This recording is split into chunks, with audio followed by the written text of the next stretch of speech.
Alright, it's Friday and Batman The Dark Knight Rises just came out today.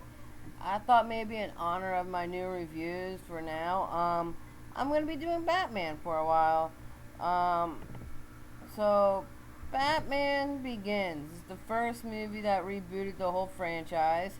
Uh, Christopher Nolan wrote it, and I have to say Christian Bale acts as a good Bruce Wayne, but I'm not saying he acts as a great Batman.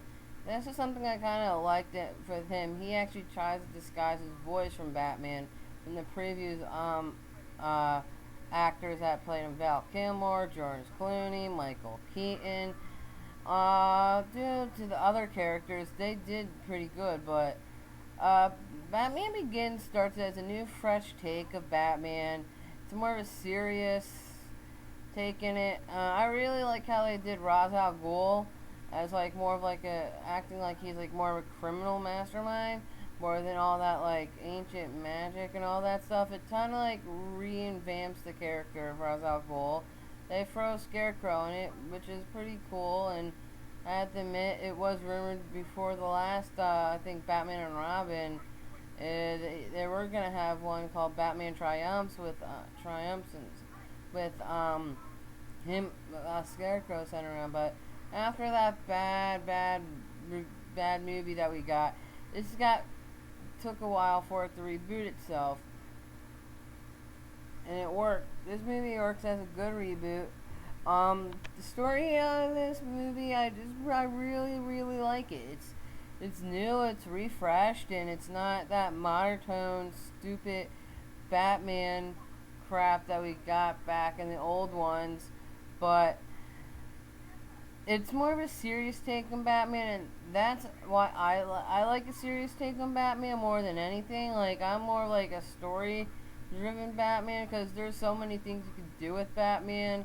Like, you can try so many ways to make Batman, and it still will be successful no matter what you do.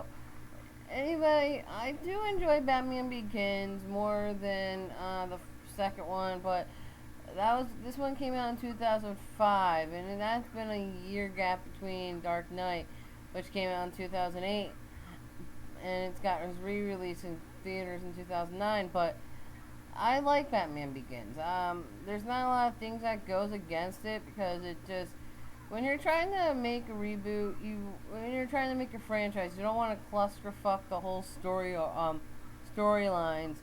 but you can clusterfuck it if you're rebooting it. Because if you're doing what Batman Begins does, throwing so many different kind of storylines in it, it works.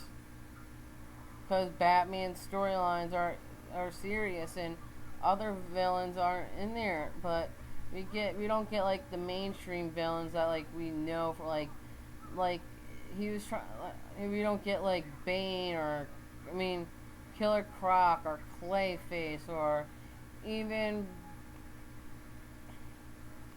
I can't believe I'm about to say it. Solomon Grundy. It takes itself as a serious tone, but like tries to take modern villains, which I thought he probably would have. I think Christopher Nolan would have wrote in it.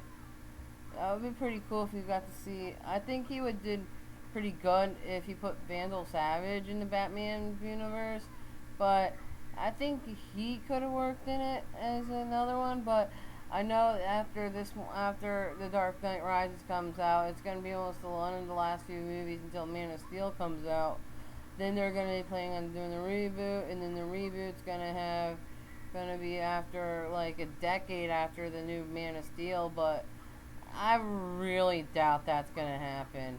Like, I think during that year gap, if they do that, they're gonna do Flash, Wonder Woman, all those Aquaman all those DC characters that are in the Justice League, because they are planning to do a Justice League movie in the Rams. But this is just a Batman Begins review. I have to say it's a really great, solid movie. It does work the storyline does work really good, and there's nothing against it. From my rating from a 1 to a 5, I have to give it a 5.